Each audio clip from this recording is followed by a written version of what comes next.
If you are coming here in November of 2025, you're likely concerned about C.J. Stroud, or at the very least curious about him. Maybe you're a Colts fan and you're not concerned about him whatsoever. It's understandable. The concussion protocol that the NFL has been using for many years now, but has continued to refine, still is a little bit of a mystery to a lot of people, and there's a lot of misconceptions about exactly what happens, and it leads to responses like this from D'Amico Ryans when asked about C.J. Stroud's availability this week.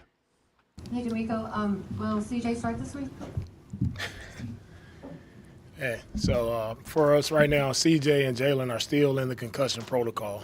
So whenever C.J. is back ready to roll, he's been our starter. He will be our starter whenever he's back ready to go.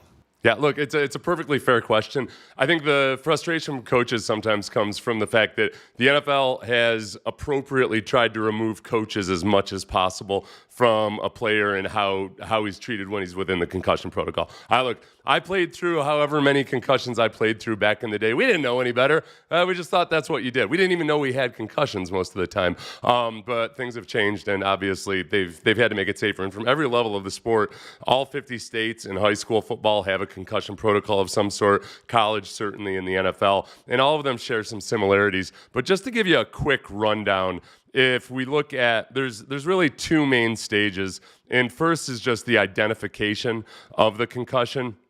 And what they've done is, okay, on game day, it can be triggered by a report from a game official, a coach, a teammate, a team or unaffiliated medical personnel, and athletic trainers, spotters, or the booth unaffiliated neurotrauma consultant. So that UNC, the unaffiliated neurotrauma consultant, he makes a few appearances, he or she makes a few appearances throughout this process. The next step in the concussion protocol in the identification stage is they remove the player to the sideline medical tent. They run their tests for a sideline medical survey. If it's inconclusive, suspicious of concussion, or positive, then the player is escorted to the locker room for further evaluation. When we talk about removing coaches from this process, this is why Brian Daboll was fined $100,000 a few weeks ago, a couple weeks before he was fired, because his quarterback goes into the tent to be evaluated for concussion, and then all of a sudden, Brian Daboll's antsy, wants to get him back, wants to get Jackson Dart back out there. Cam Scadaboo follows him into the tent too.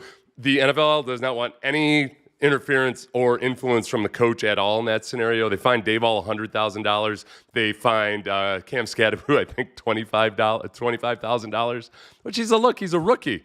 He's basically a pauper. At that stage, if he ends up in the concussion protocol, that's where we get the 5-step concussion return to participation protocol, and we'll go through these step by step. Right now, for those of you who are curious, C.J. Stroud and Jalen Petrie for the Texans are in phase 5, the full football activity clearance. But stage 1 is simple enough. This is basically just, hey, settle the hell down, bro. You got to relax a little bit. Rest, limiting, or if necessary, avoiding activities, both physical and cognitive, which increase or aggravate symptoms. Under athletic training staff supervision, limited stretching and balance training can be introduced, progressing to light aerobic exercise as tolerated. So first, dark room, no screens, anything like that. Then they monitor you and they bring you along slowly to some really mild exertion, and they monitor you for symptoms that whole time. Some of it's self-reported. Some of it through these 5 steps is physical and mental tests that they'll use and compared to a baseline that players took during the preseason. And one of the questions people always ask about that is, well, can a player just tank his baseline? Theoretically, yes, and perhaps it's happened. I think most players these days do genuinely take the concussion protocol pretty seriously. They've had it driven into their head, not literally, because we're trying to avoid concussions. They've had it driven into their head, just the seriousness of the situation. I was skeptical of this myself when they started doing all this 10 years ago or so. The first indication to me that players were really taking it seriously was when Brian Cushing self-reported a head issue in a game. And like, Brian Cushing is a guy who would play through anything. He got dinged in the head once on a tough collision and pointed to his head and came out of the game. And like, so if you doubt that any guys or most guys take it seriously. I think most do. Is there a way to tank it? Perhaps, possibly. But that's where some of the testing that they do it's physical in nature. They're doing balance tests. They're doing cognitive tests. And all of this is under the direction or at least observation of the unaffiliated neurotrauma consultant. He doesn't work for the team, doesn't work for the league. He's supposed to be unaffiliated. There's potential for malfeasance there, but it's never going to be perfect. Step 2, phase 2, under direct oversight of the team's medical staff, the players should begin graduated cardiovascular exercise and may also engage in dynamic stretching and balance training. Neurocognitive and balance testing can be administered after completion of phase 2, and the results should be interpreted as back to baseline. So without a whole lot of strenuous physical activity, they're back to their baseline. So if it was just like a normal, relatively sedentary individual or somebody that just walked around during the day or anything, they're not showing signs of concussion. One interesting little tidbit here. In high school, I'm not so sure about college, but in a lot of the high school protocols, you actually have to return to full academic load before you can pass the physical side of it, which makes sense, because that's an extra level of mental fatigue and testing and strain that NFL players don't necessarily have, other than quarterbacks, which we'll get to, because it gets interesting with quarterbacks. Phase 3, the player continues with supervised cardiovascular exercises that are increased and may mimic sports-specific activities, and supervised strength training is introduced. The player is allowed to practice with the team in sports-specific exercise for 30 minutes or less with ongoing and careful monitoring. So I think sometimes when you see a player return to practice, but he's limited, he might be in stage 3. He might also be in stage 4 because that's still in the limited phase of things. The player continues cardiovascular strength and balance training, team-based sports-specific exercise, and participates in non-contact football activities, throwing, catching, running, and other position-specific activities. Neurocognitive and balance testing should be completed no later than the end of phase 4, with the results interpreted as back to baseline. So again, the balance testing, the neurocognitive testing, this is after you've increased your level of activity. You might be throwing a football, you might be doing agility drills or something like that, but certainly no contact. Stage 5 is where it gets interesting, and this is the final test.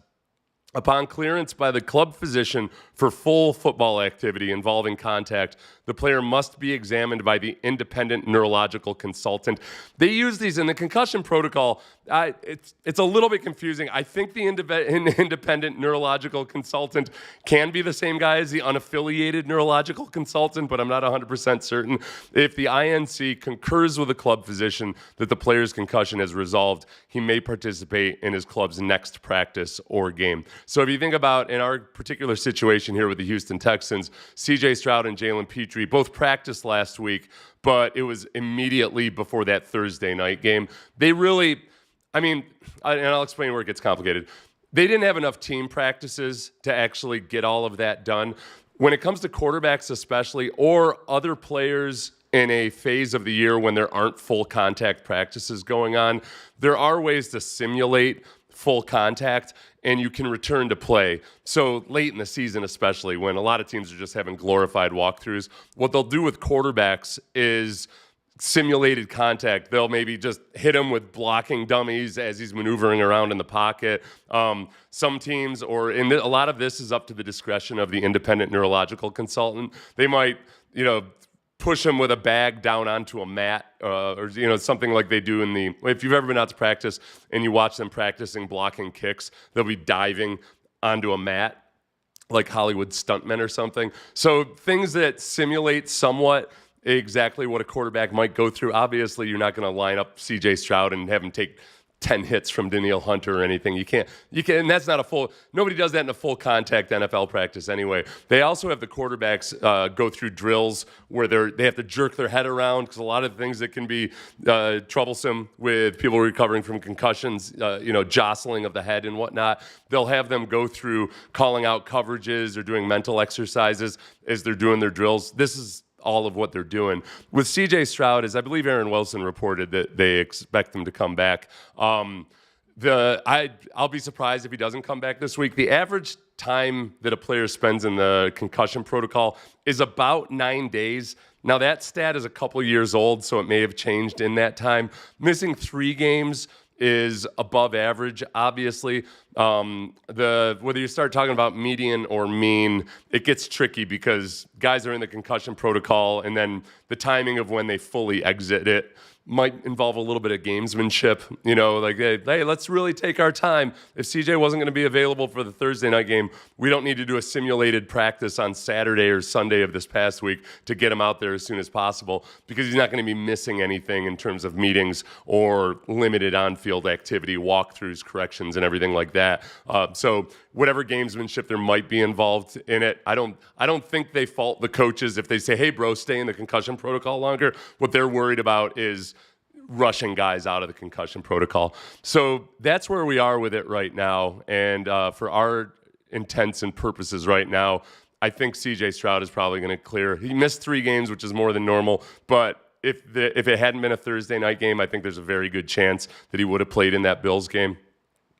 Suck it up, princess. Yeah, that's the biggest, and I know you're joking, Brandon. I think that's the biggest misconception I've seen from people either asking questions or making comments, is that it's up to the toughness of the player or something. They just, they really, and there are certain things that they could do that, like they could sabotage themselves in the preseason or whatever. This is, I'm sorry, Kaimka, Houston. I read an interview with a neurologist assigned to the Steelers. He said that players are very responsible about it because they are worried about the long-term cognitive issues. I think the other side of it is this. When it comes to, say, a quarterback especially, but any position player on the field, but especially quarterbacks, you almost have to be a little bit like a major league pitcher. You have to understand that, man, my responsibility is to go out there and be as good as I can possibly be. Major league pitchers have to walk that fine line between being a tough guy but then also reporting when they've got a little twinge in their elbow that doesn't develop into the dreaded Astros elbow discomfort. So with quarterbacks, likewise, if a guy comes back, if somehow he figured out a way to game the system and come back early, there's a good chance he's gonna play like a dullard out there, and that's not helping nobody. As I almost said, that's not helping nobody. I had a lot of concussions. You think proper English comes from this battered brain? God, no. I can barely remember my address on any given day. You remember when Brian Hoyer really worked his butt off to come back and speed his way through the concussion protocol? He rented a hyperbaric chamber, did all that stuff. He came back, and that first game back, man, he didn't look so sharp. Like, I didn't say whatever you want about Brian Hoyer. He was a pretty intelligent guy. He didn't look like he was at his normal level of mental acuity, and that's going on a decade ago or so before they've kind of refined some of these things. The Tua Tagovailoa incident from a couple years ago where he was cleared to play, they've taken measures to try to avoid that. For one, I don't have it on here. Basically, if there's any sign at all, like the fencing position, that's when somebody has their arms straight out or one arm straight out, immediately you're in the concussion protocol. If you get up and show any dizziness or anything like that, boom, you're in the concussion protocol after a blow to the head, obviously. They've taken a lot of the room for judgment out of it, and they've also increased the number of actual medical professionals who are observing. I can tell you from the early days of the concussion protocol, they had some just average jamokes up there as spotters. Like, they had people that weren't necessarily trained, and they improved it and refined it, but they just kind of threw a bunch of stuff at the wall early on there. So hopefully we see C.J. Stroud. If you've come here after the C.J. Stroud scenario is over, hopefully I helped shine a little light on this, and I encourage you just to Google it. This stuff's all publicly available information. We'll chat a little bit about this Colts game here over the next couple days.